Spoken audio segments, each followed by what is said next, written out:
In the autumn of 1552, the defenders of Eger fortress raised a black coffin onto their own ramparts. It was not a burial. It was a message. The message was directed at the 35,000 Ottoman soldiers waiting in the valley below. We are already dead. Come and get us. This was not a standard siege. It was a collision between a global superpower and a forgotten relic. The Ottoman Empire had conquered from Algiers to Persia. They possessed the finest artillery and the deadliest infantry on earth.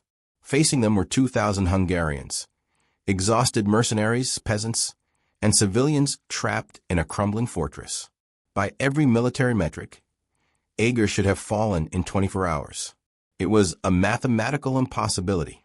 Yet, for 39 days, this small garrison held the line against the apocalypse.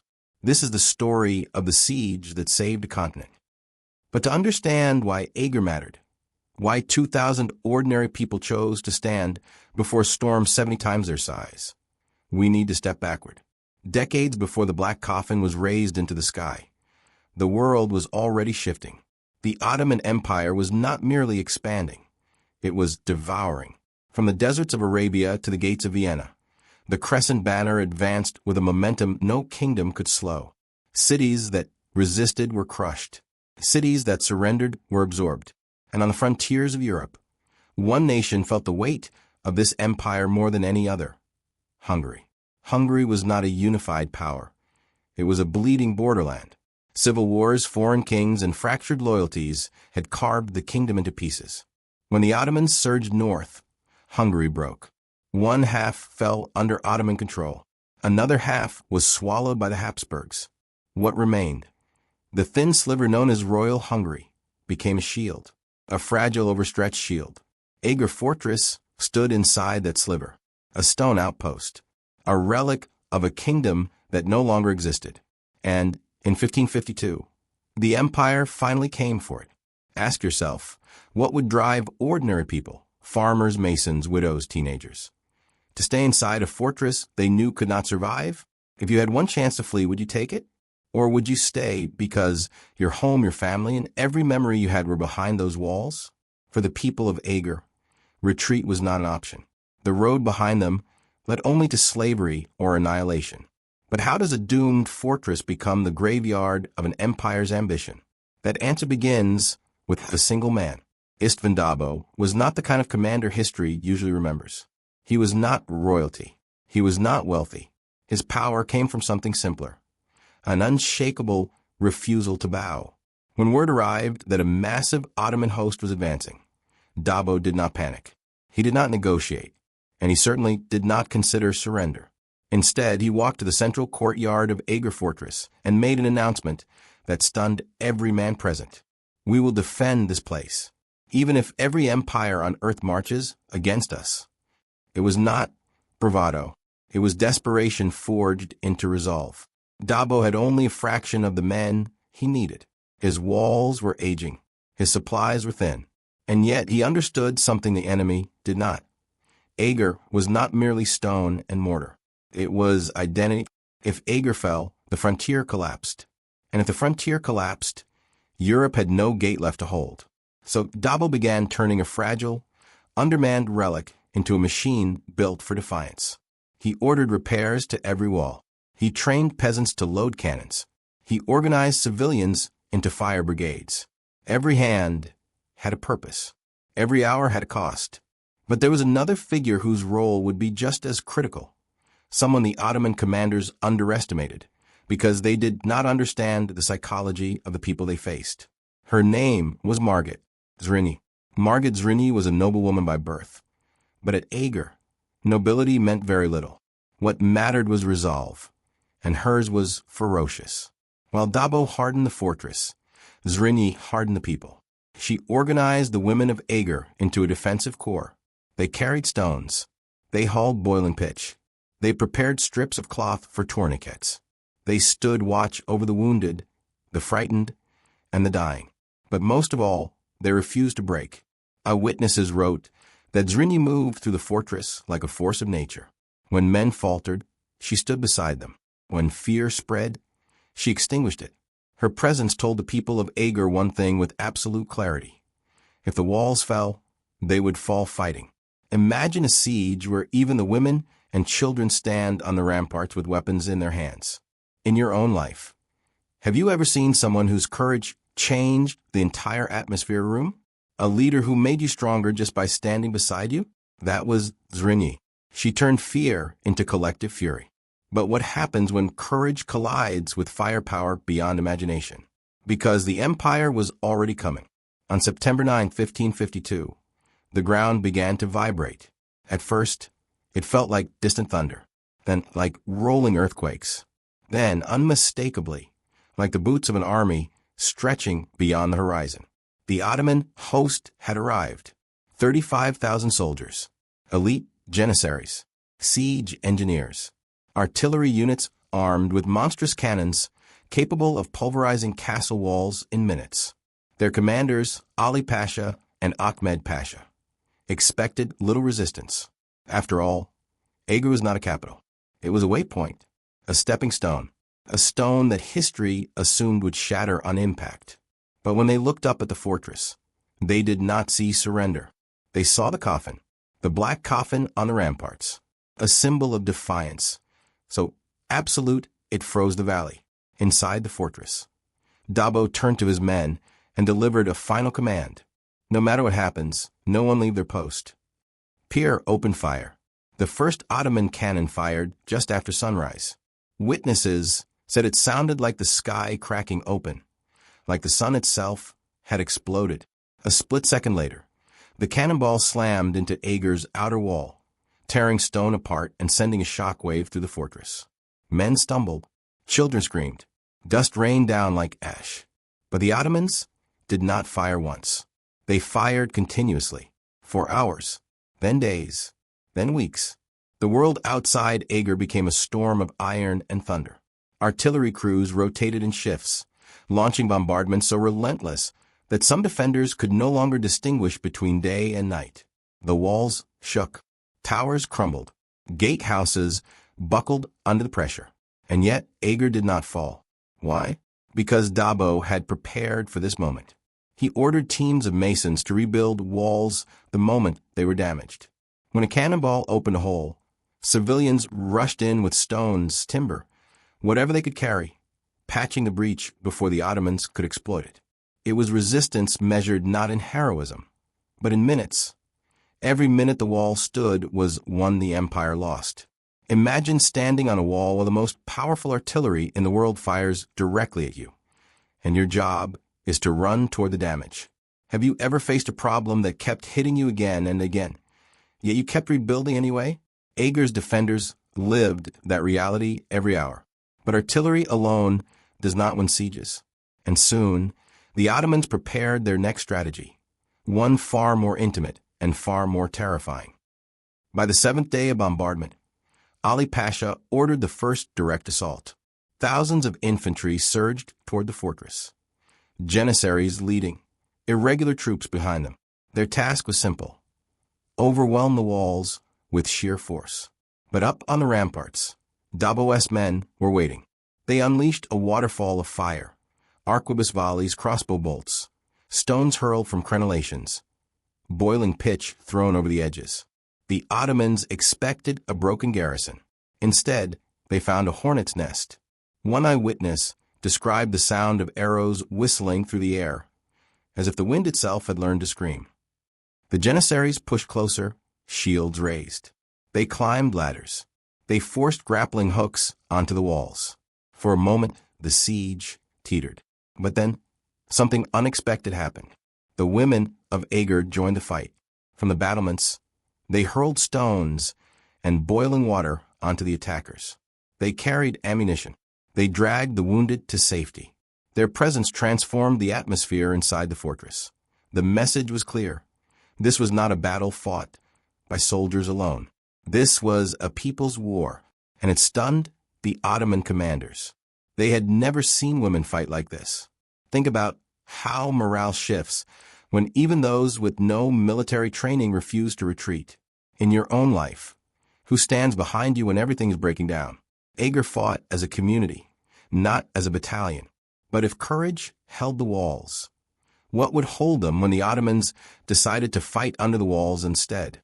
By the third week, Ottoman commanders realized brute force alone would not break Eger.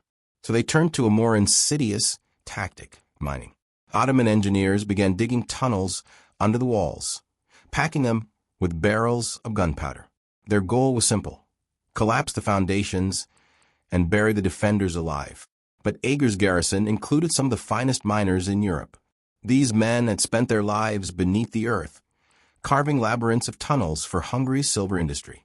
Dobó tasked them with a mission as dangerous as any battlefield: find the Ottoman tunnels before they reached the walls. What followed became one of the most remarkable underground battles in medieval warfare. Hungarian miners placed their ears to the soil, listening for vibrations. When they detected Ottoman digging, they created counter-tunnels, intersecting enemy shafts and engaging in brutal, cramped confrontations beneath the ground, often in total darkness. These clashes were fought with pickaxes, daggers, shovels, whatever the tunnels allowed. No banners, no formations, just survival. And when the Ottomans finally detonated a charge beneath the western wall, the explosion created a crater large enough to swallow half a tower. Dust and fire erupted skyward. But when the smoke cleared, Dobó's defenders ran straight into the breach and rebuilt it by hand. The Ottoman engineers stared in disbelief. They had never seen anything like it. Imagine fighting a war where your enemy can appear through the soil beneath your feet. Pressure is one thing. Pressure coming from directions you cannot see is an other. Eger's defenders fought both above the ground and below it. But what happens when the Ottomans bring forward their deadliest weapon? An elite force feared across continents. On the 24th day, the Ottomans launched their most devastating assault yet, a full Janissary breach. These soldiers were the empire's elite, trained from childhood, unmatched in discipline, feared across 3 continents. They advanced in deadly silence. When they reached the damaged eastern wall, they surged upward like a black tide. The breach was small, but the Janissaries needed only inches. Their precision was terrifying, their speed inhuman. For a moment, it appeared Eger would finally break. Dobó rode directly to the breach. His presence rallied the defenders. But even that wasn't enough. The Janissaries pushed deeper, applying pressure that no fortress that size was built to withstand. Then something extraordinary happened. A teenage girl appeared on the battlements with a sparking torch and hurled it into a barrel of pitch positioned above the breach. The resulting firestorm rolled down the wall, igniting the Janissary shields and scattering their formation. The counterattack surged. The defenders held. The Ottomans retreated in disbelief. History often remembers generals. But sometimes, a single unknown teenager changes the outcome of an entire war. Have you ever made a decision in seconds that changed everything for you? The people of Eger fought with nothing left to lose. But what happens when the empire realizes the siege is costing them more than the fortress is worth, and decides to unleash a final strategy that no one inside Eger is prepared for? By early October, something unsettling began to happen inside the Ottoman camp. The commanders were no longer speaking in measured tones. The soldiers were no longer disciplined. The patience of an empire accustomed to victory, had begun to fracture. Every day the siege dragged on. The Ottomans suffered losses they did not expect. Ammunition was running thin. Morale was dropping. Desertions were rising. And all of it was caused by a fortress they believed would fall in a single afternoon. Reports reached Ali Pasha that other Ottoman fronts were faltering because reinforcements were locked here at Eger. The empire needed this fortress taken. Now, no more engineering strategies. No more incremental assaults. No more waiting. Ali Pasha summoned his officers and issued one final directive: prepare the grand assault. This would be their decisive blow. An attack so overwhelming it would either crush Eger once and for all, or break the will of the empire itself. Inside the fortress, Dobó understood the shift immediately. He saw increased movement in the enemy lines, new siege towers being rolled forward, a sudden rise in the number of Janissaries positioned near the breaches. Something enormous was coming. So he gathered his men in the courtyard and delivered what many described as the speech that defined the siege. If the walls fall, we fight on the rubble. If the rubble falls, we fight in the streets. And if the streets fall, we fight until no man remains. The defenders did not cheer. They merely nodded. There was nothing left to say. Every man, woman, and child understood what was coming.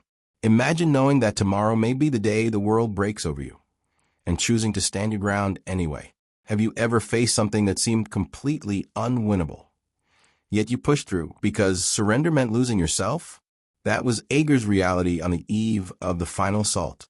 But what does a grand assault look like when launched by the largest military power on earth? The answer begins at dawn.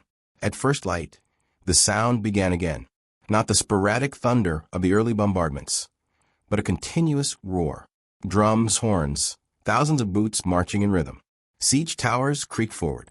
Battering rams were dragged into position. From Eger's walls, the defenders stared down at a sight no fortress its size was ever meant to face. A full-force Ottoman surge. 3 massive columns advanced. The first aimed for the shattered western wall, the second for the recently rebuilt eastern breach, and the third, led by elite Janissaries, targeted the citadel gate. Dobó split his forces strategically. Civilians formed bucket brigades. Women hauled ammunition. Archers lined the high walls. Musketeers took positions behind battlements. And then the Ottomans charged. Arrows and musket balls filled the sky. The first wave reached the walls, planting ladders, dragging hooks into stone, climbing upward in terrifying numbers. The defenders were overwhelmed in seconds, but not broken. Boiling oil was poured over climbing soldiers. Stones were dropped from above. Musketeers fired point-blank through murder holes carved into the walls. Yet the pressure kept rising. The western wall began to buckle. Men were pushed off the battlements. The sound of metal clashing against stone became deafening. Inside Eger, the atmosphere changed. The defenders could feel something shifting, something dangerous. For the first time in 30 days, the fortress was close to breaking. What does it feel like when your final line of defense begins to collapse beneath you? Have you ever held something together for so long that when it finally began to crack, you felt your own strength slipping with it? Eger's defenders were outnumbered, exhausted, and standing on a wall that was literally falling apart. So what kept them alive when the Ottomans unleashed their most terrifying weapon yet? History remembers Eger for its courage. But courage alone does not repel an empire. At the critical moment, Dobó and his engineers unleashed a weapon the Ottomans were not prepared for: firebombs. Before the siege began, Dobó had ordered craftsmen to produce barrels filled with tar, resin, sulfur, and oil. Primitive incendiaries designed not to burn the walls, but to vaporize attackers. When the Janissaries surged closest to the breaches, Dobó ignited the first barrel. The explosion wasn't enormous. It didn't tear through the battlefield like cannon fire. Instead, it created an inferno, a rolling wave of flame that fed on oxygen and spread across the battlements like liquid fire. The Ottomans recoiled in panic. For the first time in the entire siege, their formation broke. Seeing this, Dobó gave the order: release everything. Dozens of firebombs were hurled from walls. Flames cascaded over siege ladders, igniting shields and armor. Cries of confusion rippled through the Ottoman lines. The defenders struck back with renewed fury. Archers targeted commanders. Musketeers fired into chaos. Stones, spears, and boiling pitch turned the breaches into killing zones. It was not just defense anymore. It was a counterattack. For the first time in weeks, the Ottomans faltered. But even this was not enough to stop the grand assault. The empire had one last strategy, one they believed would guarantee victory. What do you do when every weapon you have has failed? Have you ever been in a situation where throwing more effort at a problem didn't fix it? So you had to change the entire approach? Ali Pasha understood that brute force and artillery were not defeating Eger. So what does an empire do when it can no longer win with fire? It turns to terror. The Ottomans had failed to break Eger's walls. They had failed to crush the defenders with artillery. They had failed with mining, failed with fire, failed with elite infantry. So they turned to something else: something older than gunpowder and deadlier than steel. Psychological warfare.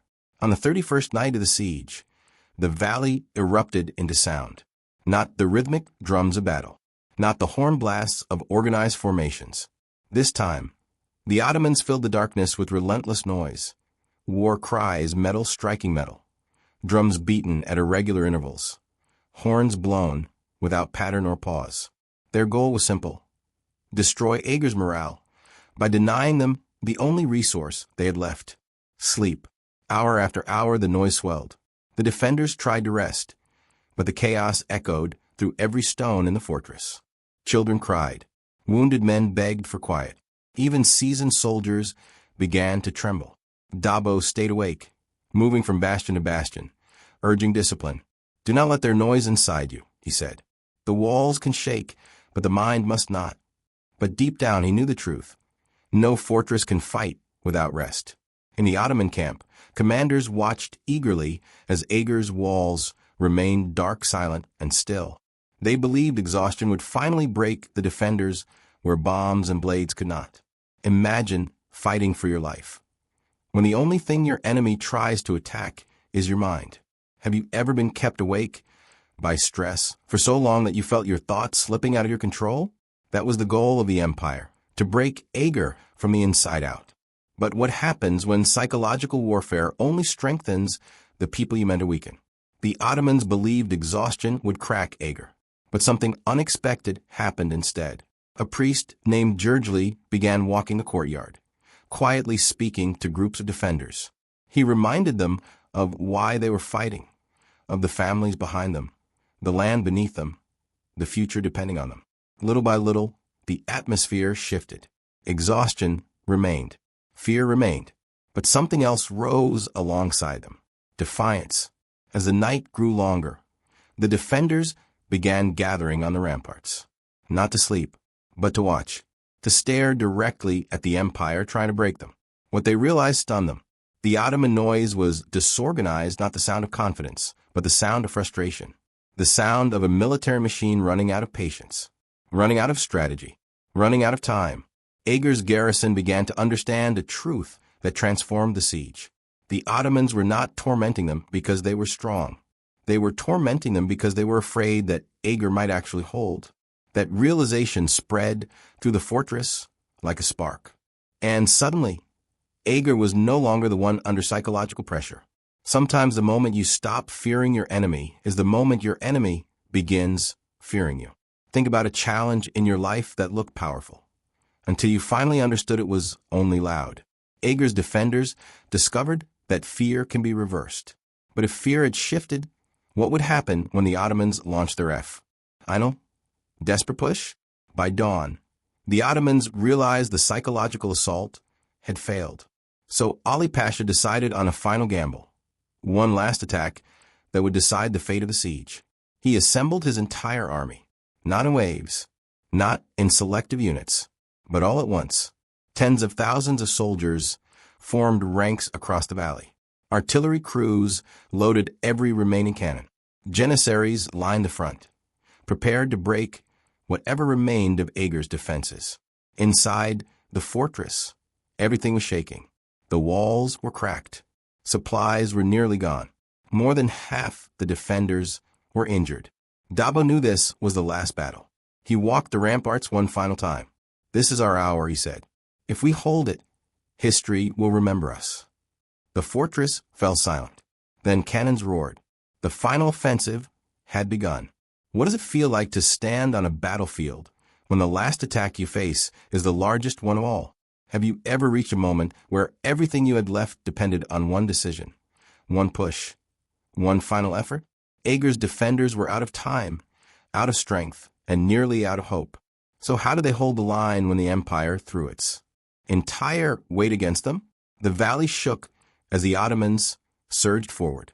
Battering rams hammered the gate. Siege towers rolled toward the walls. Ladders were planted faster than defenders could push them away. The breaches trembled. Every second counted.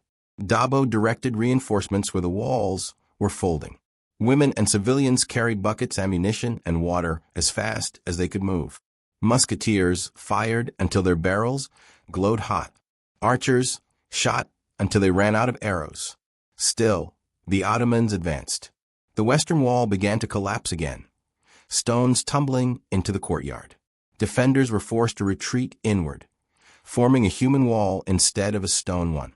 Every step they gave up cost them the fortress. Then, as the tide reached its highest point, Dobó ordered a last resort. All remaining firebombs. The defenders hurled them into the densest clusters of attackers. Flames erupted, forcing the Ottoman lines to break formation. The attackers hesitated, only for a moment, but that moment was all Eger needed. Hungarian infantry surged forward, pushing the Ottomans back from a breach. Archers regained the height advantage. Musketeers fired one final volley, and then the Ottoman assault began to slow. Not because the defenders were stronger, but because the empire had finally reached its limit. For the first time in the entire siege, the attackers began pulling back, one unit at a time. The defenders stared in disbelief. Was it over? What if the moment you think you are losing is actually the moment your opponent is breaking? How many times have you misread a turning point in your own struggles? Eger's defenders were seconds away from collapse, but so were the attackers. But would the Ottomans retreat? And why? The thunder of the Ottoman guns returned at dawn. But this time, something was different. The bombardment no longer came in steady, disciplined volleys. Instead, it arrived in unpredictable clusters, 3 shots, then 7, then silence. Even from inside the fortress, the Hungarians sensed it immediately. The Ottomans were adjusting. For 2 weeks, they had tried to hammer Eger into submission. For 2 weeks, the walls had refused to surrender. So now Ottoman engineering crews began a new strategy: precision destruction. They no longer tried to knock down the entire fortification. They focused on weak points. Any section of wall that had shown cracks during earlier bombardments became a target. Any tower that had listed slightly was now marked for collapse.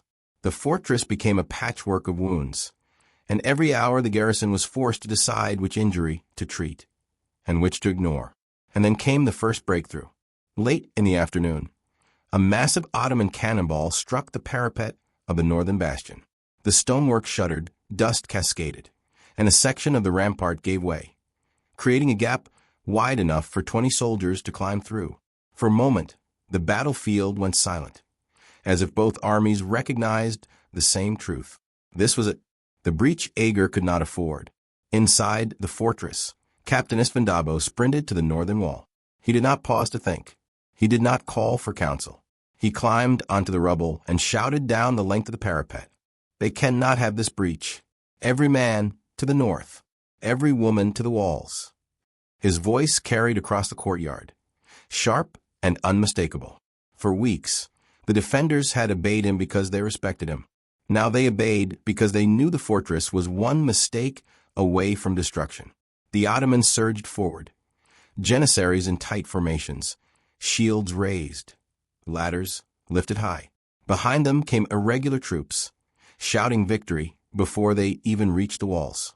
Inside, Hungarians scrambled across the broken masonry, forming a human barrier where the stone barrier had collapsed. But something far worse was unfolding below. Ottoman sappers had begun dragging bundles of brushwood, barrels of oil, and cartloads of pitch toward the northern breach. They were preparing to burn the defenders out. It was an ancient siege tactic, simple, brutal, effective. If the walls could not be taken by force, they would be taken by fire. When the first torch ignited, a wave of heat rolled upward. Smoke billowed thick and black, filling the gap where the rampart used to be. Flames licked at the broken stones and climbed toward the wooden interior structures of the northern bar. Axe. If the fire caught the inner buildings, the fortress would become a furnace. Dobó saw it instantly. His face hardened. His voice dropped. We lose the north, we lose Eger. He turned to a group of young defenders, all scarcely older than farmhands. Bring water. Bring dirt. Bring blankets soaked in anything you can find. We fight the flame, not the fire. And for the next hour, the soldiers of Eger battled 2 enemies, an invading empire and a growing inferno. Smoke choked the air, reducing visibility to arm's length. Men stumbled along the ramparts, coughing, eyes burning, hands blistering as they shoveled dirt onto the flames.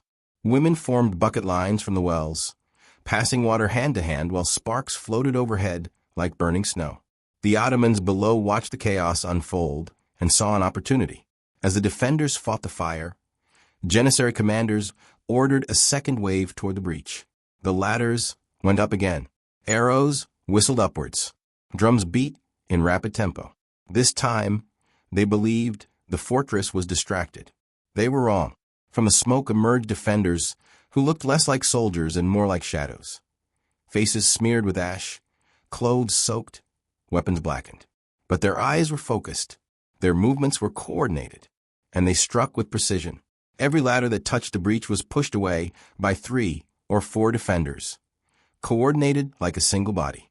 Every Janissary who climbed halfway was met with a spear thrust from someone who could barely breathe. Every advance was slowed by the defenders' sheer refusal to yield even a handful of ground. Yet the fire continued to grow. And then, just when the heat became unbearable, when the smoke threatened to suffocate the men on the wall, a sudden gust of wind slammed into the fortress. The fire bent backward, away from the defenders and toward the Ottomans. It swept down the rubble and into the valley, consuming the very brushwood the Turkish sappers had stacked for their assault. Flames spread across the siege lines, forcing Ottoman infantry to scatter. Horses reared. Artillery crews abandoned positions as sparks rained over the powder. Carts. Within moments, the fire meant to destroy Eger was now tearing through the attackers' own siege equipment. From the parapet, a stunned silence swept over the defenders. Then someone laughed, hoarse, disbelieving, half mad from smoke inhalation. The sound carried along the wall. Men who had been moments from collapse suddenly felt their lungs fill again. Women who had passed buckets for hours allowed themselves a smile. Even Dobó exhaled for the first time in what felt like days. The impossible had happened again, not because of strategy, not because of numbers, but because a wind shift had decided that Eger would live another day. And as night fell, the Ottomans pulled back from the burning valley. The siege lines glowed red with dying embers. What remained of their brushwood piles smoldered under the moonlight. Inside the fortress, the defenders rebuilt the breach with whatever they could find: broken doors, torn beams, stones pried from unused stairwells. It was not a wall. It was a patchwork, but it was enough to buy time. Time that Eger desperately needed. But the night did not bring rest, because as the fire faded, a new sound replaced it. Distant digging, rhythmic, persistent, unmistakable. The Ottomans were not withdrawing. They were preparing for something bigger, something catastrophic. The defenders of Eger, exhausted and smoke-scarred, leaned over the parapets and looked into the darkness. They could not see the sappers. They could not see the tunnels. They could not see the explosives being dragged beneath the earth. But they knew the fire had been a setback, not a defeat. The empire was shifting tactics again. And this time, night fell over Eger like a curtain of iron. Not quiet, not peaceful, just dark, dense, suffocating, and heavy with a sound no fortress ever wanted to hear. The Ottomans were digging. At first, the defenders tried to convince themselves it was distant wagon wheels or night winds rolling over the valley. But no, the rhythm was too precise, too deliberate, too patient. Somewhere beneath their feet, an army of sappers was clawing its way toward the foundations of Eger Fortress. Mining was a science in the Ottoman military. They had mastered it over decades, using tunnels to bring down walls that cannons could not. They dug silently at first, then faster, then deeper. And when the tunnel was ready, they filled it with powder. The earth became a weapon. Inside the fortress, Dobó gathered his captains. Their faces were gaunt, blackened with soot from the fire they had barely survived. Their hands trembled, not from fear, but from exhaustion. "We cannot stop their cannons," Dobó said quietly. "We cannot stop their numbers, but we may yet stop their minds." He turned to Bornemissa Gergely, the engineer, the inventor, the man the garrison trusted with anything involving fire, stone, or black powder. Bornemissa listened to the digging beneath the ground, pressing his ear to the cold stone floor. After a long moment, he rose, brushing dust from his hands. "They are not digging one tunnel," he said. "They are digging 3. A heavy silence followed. 3 tunnels meant 3 charges, 3 explosions, 3 breaches. Even if the walls survived the cannons, the ground itself would betray them. Bornemissa studied the layout of the fortress, tracing fault lines in the stone. His voice was steady, but his eyes carried urgency. "They want to bring down the northern bastion. It's the weakest after the fire." He paused, then added, "If they place enough powder, the entire side will collapse." Dobó exhaled slowly. Collapse meant the end. The defenders could not fight 35,000 attackers pouring through a crater the size of a city gate. Not with their numbers, not with their injuries, not with their walls already buckling. So they turned to the only strategy left: counter-mining.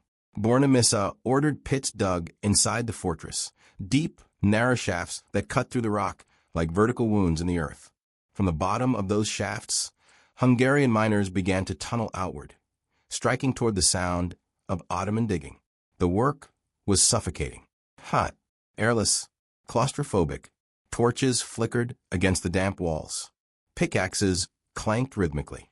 Dust choked the tunnels until the miners had to crawl out, gasping. Above ground, the siege raged on. Cannon fire pounded the walls. Arrows rattled against shield planks hastily erected along the ramparts. Smoke from Ottoman camps drifted over the fortress like a veil. But in the tunnels, there was only silence and sound and fear. More than once, 2 miners, one Hungarian, one Ottoman, froze mid-swing as the sound of the other's pickaxe echoed just feet away through the soil. Sometimes, they were so close that they could hear each other breathing.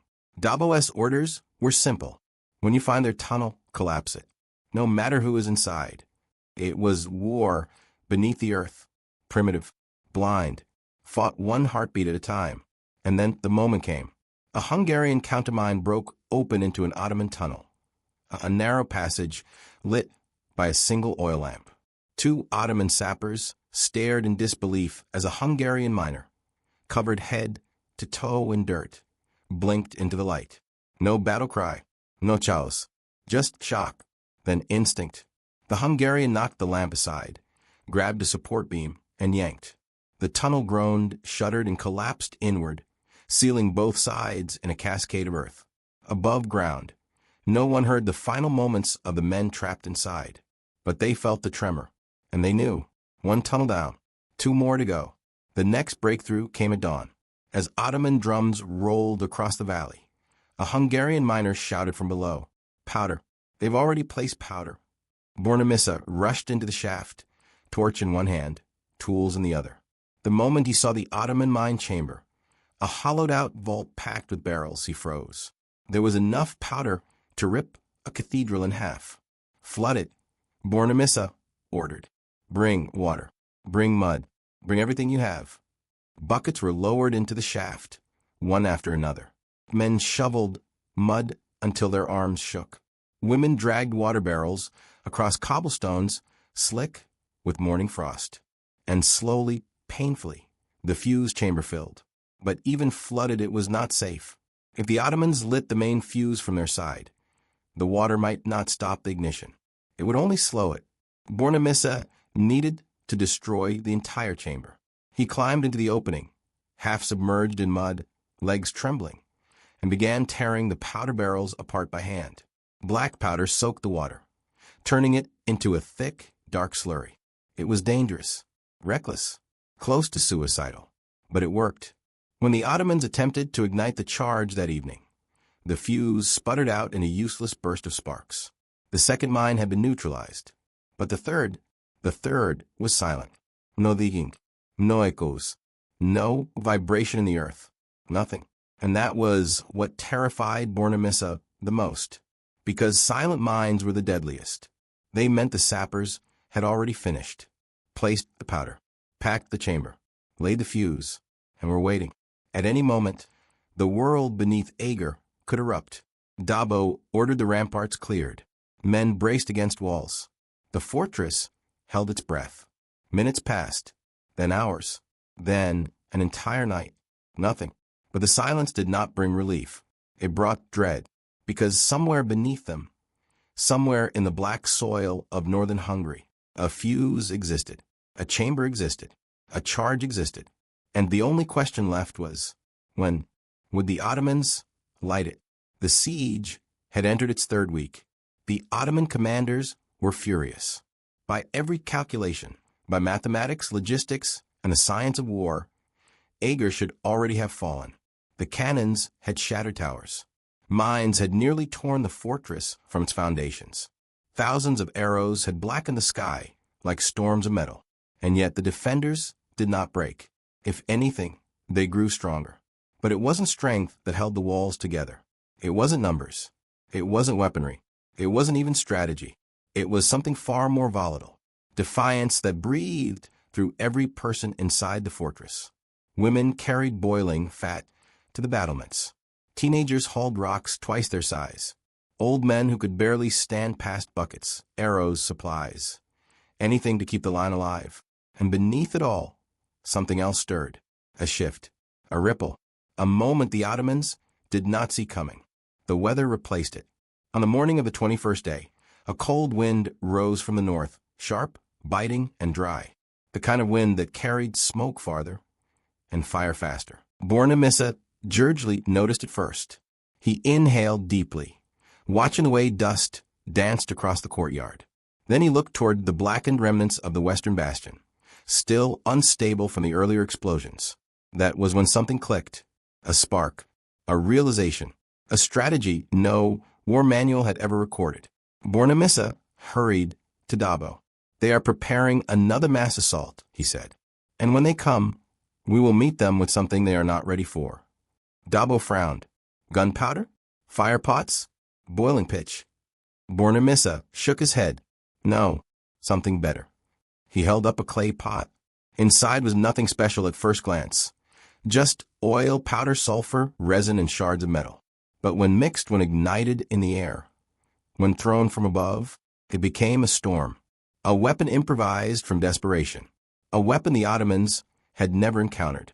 A weapon born entirely from the Siege of Eger. The fire grenade. Dozens were prepared, then hundreds. By nightfall, the women of Eger stood side by side with the men, filling pots, tying cloth fuses, stacking them in rows along the parapets. Margit Zrinyi walked the line, inspecting each pot with calm, relentless focus. If they climb the ladders, she said, you drop them. If they breach the gate, you throw them.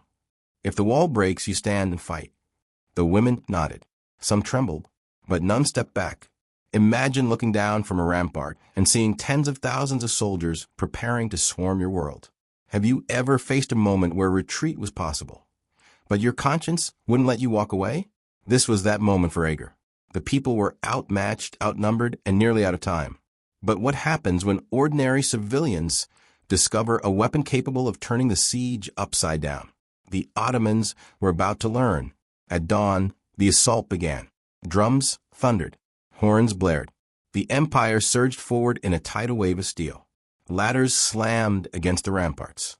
Siege towers rolled toward the gates. Janissaries, elite, disciplined, relentless, charged through a storm of arrows and stones. The defenders braced for annihilation. Then the sky changed. Bornemissa lit the first fuse. A clay pot arced through the air, spinning, hissing, before smashing onto a ladder packed with attackers. A burst of fire, sound, and shrapnel ripped through the wood. The ladder broke. Men fell. The assault wavered. The second pot flew.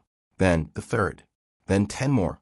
The Ottomans recoiled not from the explosions, but from the shock.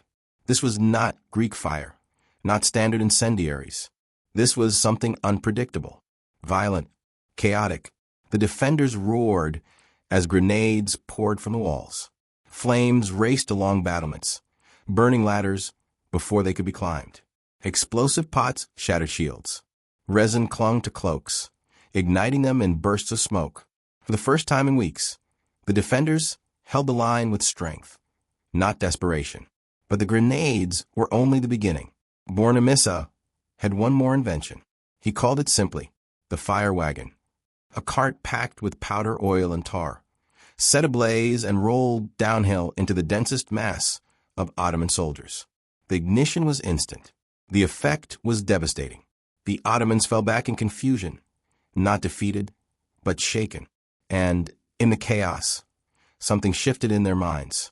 The defenders were not fighting like a doomed garrison. They were fighting like an army that believed it could win, and that belief was contagious.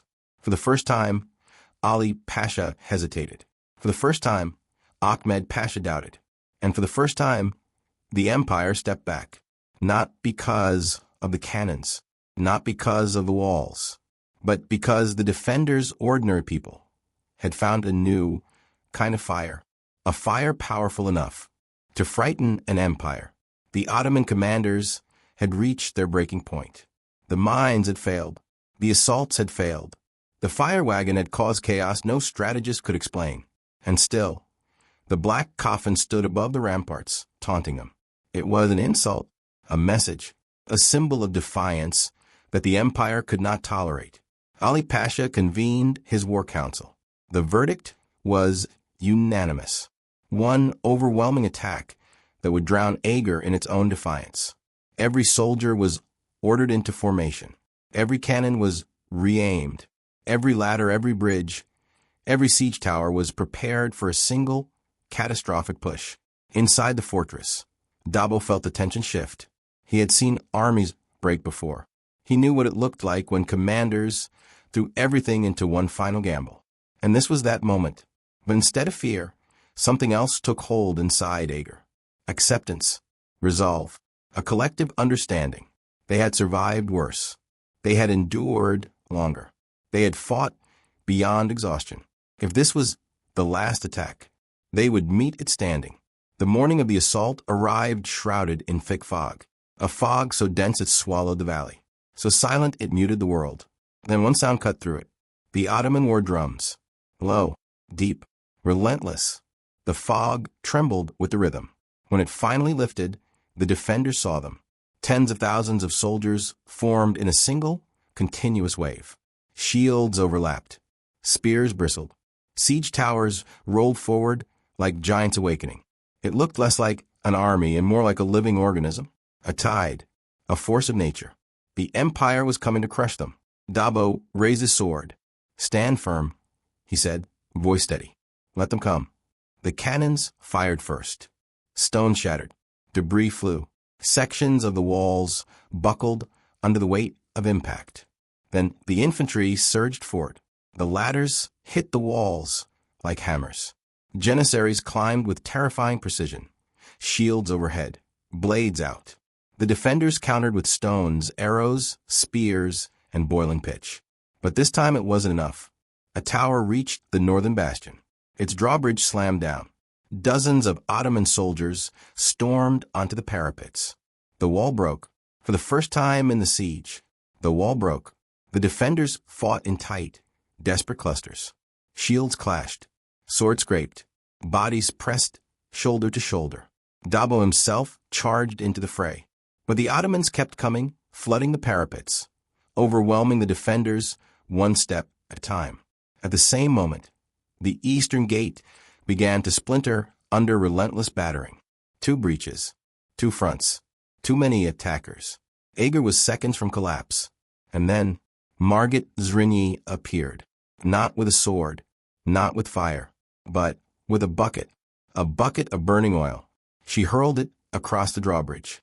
It exploded in a burst of flame that forced the Janissaries back long enough for Dobó's men to overturn the siege tower's bridge and cut its ropes. The tower fell away from a wall, crashing down into the mass of soldiers below. The defenders roared, but they were still outnumbered, still surrounded, still fighting on the brink. And then the wind returned. The same cold, dry northern wind that Bornemissa had noticed days earlier. It swept across the fortress, carrying sparks from nearby fires up and over the eastern gate. The sparks landed in the siege tower positioned beside it. At first, nothing happened. Then a flicker, a crackle, a flame curling up its side. The Ottomans panicked. Water buckets were rushed forward. Orders were shouted. Chaos overran the coordination of the assault. In minutes, the fire consumed the tower, forcing attackers to abandon their position. The second breach failed. Dobó saw the shift instantly. He raised his sword again and shouted, "Now, drive them back." The defenders pushed with every ounce of strength left in their bones. Every hand, every blade, every voice joined the effort. For the first time in the siege, the Ottomans began to lose ground. Then more, then more. Within minutes, the assault began to buckle. Discipline faltered. Morale cracked. 35,000 soldiers pulled back, not defeated, not destroyed, but forced to retreat by the will of 2,000 exhausted, starving, half-injured defenders who refused to die. Eger had survived the final assault, but the siege was not over. Not yet. The empire still had one more decision to make, whether to stay or to abandon the fight. By the 32nd day of the siege, the defenders of Eger had entered a strange, suspended reality, an existence shaped by exhaustion, resolve, and the dawning realization that they had survived far longer than anyone in Europe believed possible. The fortress walls, once symbols of medieval authority, were cracked open in half a dozen places. Every tower bore scars from artillery that had pounded it day and night. The men inside felt these tremors through their bones. The women who carried stones to the ramparts knew them as well.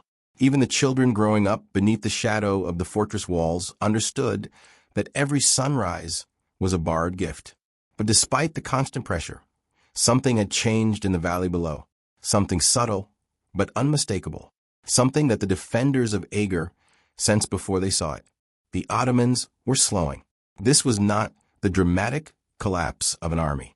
This was attrition, the slow fraying of logistics, morale, and momentum that struck even the most powerful military force in the world when faced with a fortress that refused to obey the arithmetic of empire. For 32 days, the Ottoman camp had issued the same command: advance the batteries, bring down the walls, prepare the assault. But each day, the fortress still stood. Each dawn brought another volley of defiance. Each night, the defenders lit torches along the battlements not because they needed to see, but because they wanted to be seen. Armies, even massive ones, draw strength from the belief that victory is inevitable. When that belief falters, even 35,000 men can begin to hesitate. And in the Ottoman ranks, hesitation had begun to whisper. It started with confusion, logs of powder shipments arriving late, miscalculations in ammunition stores, engineers complaining about the city's elevation, which forced them uphill while under fire. Janissaries accustomed to swift, decisive storming actions grumbled that they were being used as laborers to drag artillery into position, only for the defenders to undo 12 hours of work in a single night. Then came the weather. The autumn of 1552 was unforgiving. Cold rain swept across the valley, saturating the trenches the Ottomans had carved. Mud swallowed boots. Campfires sputtered. Illness crept between tents, moving more efficiently than any regiment. The engineers who had designed the siege lines had calculated for a 2-week operation at most. They were now entering week 5, and as these pressures mounted, the defenders of Eger began to move with a confidence that bordered on the uncanny. Captain István Dobó and his commanders understood that this shift in momentum was fragile, but real. The Ottomans could still overwhelm the fortress with a final concentrated assault, but only if they could regroup, reorganize, and reignite their confidence. Dobó's solution was simple: do not give them the chance. Every night he ordered sorties, small, carefully calculated strikes intended not to inflict massive casualties, but to ensure that the Ottoman camp never slept. A handful of Hungarian soldiers, moving with the precision of hunters, slipped through the shadows, igniting stores of powder, cutting through siege equipment, dismantling ladders, or collapsing newly dug trenches with picks and shovels. These were not attacks meant for victory. They were attacks meant for disruption. The effect was immediate. Ottoman commanders found themselves rewriting plans daily. Engineers grew frustrated. The Janissaries argued with the artillery officers. Even the Grand Commander Kara Ahmed Pasha faced pressure from Istanbul. Reports had begun to circulate across Europe that the impossible fortress was still standing. At dawn on the 34th day, the defenders witnessed the greatest sign of all, the massive siege cannon, an Ottoman pride piece that had hammered Eger's walls relentlessly, fell silent. The artillery crews were seen huddled around it, struggling to repair a vital mechanism that had finally failed after a month of continuous fire. When the great cannon ceased its booming, an unusual quiet fell across the battlefield. For the first time, the defenders of Eger could hear their own breaths. The quiet did not last long. Soon, Ottoman trumpets called units to formation. But the Hungarians recognized this sudden rush for what it was, a scramble, not a strategy. The siege was shifting. But the defenders understood that a cornered empire is still an empire. Kara Ahmed Pasha still commanded tens of thousands of soldiers. His artillery still outnumbered Eger's by vast margins, and he still had the authority and the ruthlessness to order one final catastrophic attack. The question was not whether he would. The question was when. And so Dobó prepared. He inspected every tower, every breach, every barricade. He assigned runners between defensive positions to relay updates minute by minute. He ordered stones pulled from the interior walls to rebuild the parapets. He instructed the women to continue boiling water, oil, and pitch, materials that had proven effective, not because they were brutal, but because they were one of the few resources the fortress had in abundance. He gathered the men into formations and spoke to them without theatrics. 40 days, he told. No other fortress in this kingdom has done what you have done. The empire believes you should be gone, but you remain. Whatever comes next, stand beside each other as you have stood before. He did not promise victory. He did not promise survival. He promised only that every moment they held would change history.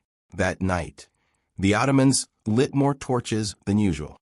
Their camp glowed across the valley, a sea of shifting firelight and movement. Officers barked commands in 3 languages. Artillery crews hauled powder to the front. Janissaries polished helmets under torchlight. Sipahi cavalry tightened tack straps, preparing for rapid redeployment. The defenders watched this gathering storm with the calm of men who had run out of illusions. They knew this was preparation for the final assault, the one designed to end both the fortress and the story of the people inside it. And then the drums began, slow, thunderous, unbroken, a sound meant to announce the end. But within Eger Fortress, it produced the opposite effect. The people gathered. The defenders took their positions. And in the silence between each drumbeat, they found the same resolve they had discovered on the first day. By sunrise, the valley was alive with motion. And as the final assault began to unfold, the defenders of Eger realized something that no strategist in Europe had predicted. The empire was showing signs of fatigue. The men who had once marched with perfect discipline now advanced with caution. Their ranks were thick, but uneven. Drummers struggled to maintain rhythm through the mud. And in the faces of the attacking troops, the defenders saw not triumph, but weary determination. The kind of soldier wears when he has been ordered to achieve the impossible simply because the world expects it of him. The Ottomans surged forward. Eger braced for impact. And in that moment, the battle became something greater than a clash of armies. It became a test of endurance, a confrontation between inevitability and refusal, a collision between the calculations of empire and the unbreakable will of a people who believed that their fortress was more than stone. It was the last line between conquest and survival. The 39th day of the siege dawned not with the roar of artillery, but with an unnatural quiet. Mist settled across the valley, blurring the outlines of tents, siege towers, and trenches. The defenders of Eger, many of whom had not slept more than an hour at a time in weeks, stood along the ramparts, watching the fog drift like a living thing. Then, through the haze, came the sound they had been waiting for. The first Ottoman war horn, long, low, final. The fog began to shift, not from the wind, but from movement. Tens of thousands of soldiers advanced, their formations emerging from the mist like shadows, unfolding across the valley floor. The sheer scale of it was overwhelming. Rows of Janissaries in disciplined ranks, auxiliary forces carrying ladders and siege tools, engineers pushing mantlets forward, and cavalry units positioning themselves along the flanks to intercept any breakout attempt. The full strength of the Ottoman host had been assembled for one purpose. And the siege today, every previous attack had been a test, a probing strike, a push to weaken the walls. But this was different. This was total commitment, a final expenditure of manpower and willpower that would define whether the empire claimed Eger or whether Eger claimed a place in history. Inside the fortress, Dobó issued no dramatic speeches. His men did not need them. They knew what this day meant. They had rebuilt the walls as best they could. They had stockpiled stone, sand, and water. They had prayed, some to God, some simply to the idea of endurance. When the Ottomans reached striking distance, the fog lifted as if obeying a cue from the battlefield itself. The assault began. It started with a coordinated barrage, not from the massive siege cannon, which remained broken, but from every smaller artillery piece that could still fire. Explosions tore into the parapets, sending debris flying. But the defenders held their positions, ducking behind the rebuilt ramparts, shielding one another, waiting for the infantry to close the distance. Then the ladders surged forward, hundreds of them. The first wave of attackers ran uphill, trying to mount the walls before the defenders could knock the ladders away. But Eger's garrison, having prepared for this exact moment, unleashed everything they had. Stones dropped from above, the boiling water and pitch prepared overnight, and direct strikes with pikes and halberds. The walls shook with the clash, but they held. Wave after wave pressed forward. The Ottomans gained footholds in several places. Atop the broken bastion, Janissaries managed to plant their flag, but the defenders countercharged without hesitation, forcing them back, not through overwhelming strength, but through a collective refusal to yield even a single stone. On the western rampart, a group of civilian women, who had spent the entire siege carrying water, tending to the wounded and repairing defenses, took up positions beside the soldiers and hurled rocks down the slope, matching the rhythm of the men beside them. This was not duty. This was unity, an entire fortress, from captain to child, refusing to surrender. The Ottomans brought forward reserve units. Their drums beat a rapid, urgent pattern. In order to press harder, climb faster, overwhelm the defenders by sheer force. But then something unexpected occurred. The wind moved. The smoke from Ottoman cannons rolled back onto their own lines, obscuring visibility and breaking formation cohesion. Ladder teams stumbled in the haze. Commanders shouted orders that their men could barely hear. Inside the fortress, the defenders recognized the opportunity instantly. They counterattacked again, not a sortie, not a charge, but a surge along the entire inner wall, coordinated without verbal command. It was a kind of movement that only emerges when soldiers have fought beside one another for weeks and can anticipate each other's actions instinctively. Hours passed like minutes. Minutes passed like hours. The assault did not slow. It simply changed shape, adapting, searching for weakness. When the Ottomans realized the western walls were too heavily defended, they shifted focus to the northern breach. When the northern breach was reinforced, they redirected to the southern gate. But every attempt met the same reality. Eger refused. By late afternoon, the defenders were running dangerously low on ammunition. Stones were nearly exhausted. Water supplies were thin. The soldiers were fighting with a mixture of desperation and calculated discipline. Yet still, the Ottomans could not break through. Kara Ahmed Pasha, watching from an elevated command post, understood the implications. His army had committed every resource short of annihilation to the attack. If they could not take Eger now, before winter arrived, they would face losses too great to justify continued operations. The Ottomans prepared for one final push, a last surge designed to break the defenders through sheer exhaustion. But then the impossible happened. As the final assault formations gathered, a tremor of movement rippled through the Ottoman ranks, not forward, but backward. A signal, a horn, a command, retreat. The Ottoman commanders had called the attack off. The men along Eger's walls blinked in disbelief. They watched tens of thousands of soldiers fall back in organized withdrawal, carrying ladders, tending to the wounded, extinguishing torches as they retreated from the killing lines. The defenders did not cheer. They simply stared. Only when the last Ottoman formation crossed the valley floor did realization settle across the fortress. The siege was over. Eger still stood, a fortress that, by every calculation of military science, should have fallen in a single day, had withstood the greatest assault of the most powerful empire on earth. Not because of divine intervention, not because of advanced weaponry, not because of overwhelming numbers, but because 2,000 men, women, and civilians had decided, collectively, relentlessly, that the empire's math did not apply to them. That night, the people of Eger lit fires along the ramparts, not as signals to the Ottomans, but as symbols to themselves. Light on every tower, light on every bastion, light for every defender who had held the line. The black coffin they had raised at the beginning of the siege was still there, weathered by rain and wind. A reminder of the message they had sent to the empire. We are already dead. Come and get us.